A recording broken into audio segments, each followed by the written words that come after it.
আজ বানালাম পটলের একটা দুর্দান্ত স্বাদের রেসিপি, যেটা খেতে দুর্দান্ত হয়।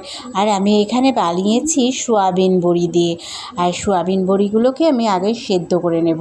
এখানে কড়াইয়ে জল গরম করে নিলাম আর এক বাটি সোয়াবিন সেদ্ধ করতে বসিয়ে দিলাম। আর এদিকে পটলের গা থেকে পটলের খোসাগুলোকে ছাড়িয়ে নিলাম। আর এদিকে মুখটাকে কেটে নিলাম ছুরি দিয়ে বা চামচের পেছন দিয়ে পটলের বীজগুলোকে সব বের করে নিতে হবে। এটা কিন্তু দারুণ হয় খেতে, গরম গরম ভাতে দারুণ লাগে। এই দেখো পটলের বীজগুলো সব ছাড়িয়ে নিয়েছি। আর এখানে আমি 5 পিস পটল নিয়েছি।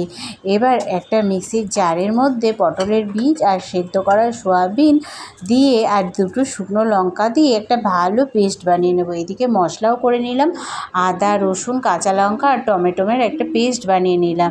এদিকে কড়াই বসিয়ে তেল গরম করে নেব আর সামান্য হলুদ দিয়ে পটলগুলোকে ভেজে নেব। এখানে কিন্তু লবণ ব্যবহার করব না, লবণ দিলে কিন্তু পটলগুলো একদম নেতিয়ে যাবে। এ দেখো পটলগুলোর গায়ে কত সুন্দর কালার এসেছে হলুদ দেওয়ার কারণে। এবার পটল সামান্য ভাজা হয়ে গেলে তুলে নেব।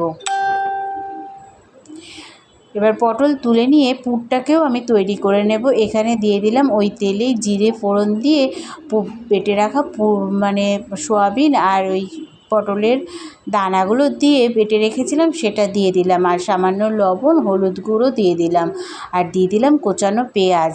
এখানে পেঁয়াজ দিতেও পারো নাও দিতে পারো, আমার ভালো লাগে বলে আমি দিয়েছি। আর দিয়ে দেবো বাইন্ডিং ভালো হওয়ার জন্যে দিয়ে দেবো 1 চামচ মতো বেসন।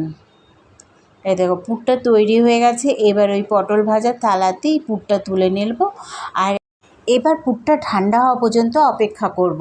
এ দেখো আমি ঠান্ডা হয়ে গেছিলো, আমি পটলের মধ্যে ঢুকিয়ে নিয়েছি। এবার দেখো একটা রেখে দিয়েছি তোমাদের দেখানোর জন্য। এই দেখো এইভাবে ঠেসে ঠেসে পুরটাকে পটলের ভেতরে ঢুকিয়ে নিতে হবে। দেখো এবার আবার গ্যাসে কড়াই বসিয়ে দিলাম আর কড়াইয়ে দিয়ে দিলাম এবার সর্ষের তেল। আর তেল গরম হলে একটা তেজপাতা আর দুটো দারচিনি দিয়ে ভালো করে ভেজে নিলাম। আর একটা কুচানো পেঁয়াজ দিয়ে আরও খুব ভালো করে ভেজে নিলাম। পেঁয়াজ ভাজা ভাজা হয়ে গেলে বেটে রাখা মশলা দিয়ে দিলাম। আর মশলাও কষানো হয়ে গেলে এখানে দিয়ে দিলাম গুঁড়ো মশলা, জিরের গুঁড়ো, ধনের গুঁড়ো, কাশ্মীরি লঙ্কার গুঁড়ো, স্বাদ মতো লবণ, স্বাদ মতো চিনি আর দিয়েছি হলুদ গুঁড়ো দিয়ে খুব ভালো করে কষিয়ে নিয়ে যখন তেল ছেড়ে আসবে দিয়ে দেবো সামান্য পরিমাণ জল। আর জল দিয়ে ফুটে উঠলে গ্রেভি ঘন হয়ে আসলে পটলগুলো দিয়ে দেবো। এই দেখো পটল দিয়ে এপিট ওপিট খুব ভালো করে নাড়িয়ে নেব আলগা হাতে, যাতে পুরগুলো না বেরিয়ে যায়। একটাও কিন্তু আমার পুর বেরোয়নি, দেখেছো? এই দেখো তৈরি হয়ে গেল পটলের দোরমা সোয়াবিন বড়ি দিয়ে। ওপর দিয়ে গরম মশলা আর ঘি ছড়িয়ে দিলেই তৈরি হয়ে যাবে। আর গরম গরম ভাতে এটা কিন্তু দারুণ লাগে।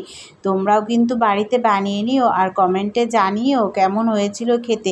আজকের মতো টাটা বন্ধুরা। আর ভিডিও ভালো লাগলে আমার চ্যানেলটাকে সাবস্ক্রাইব করে দিও।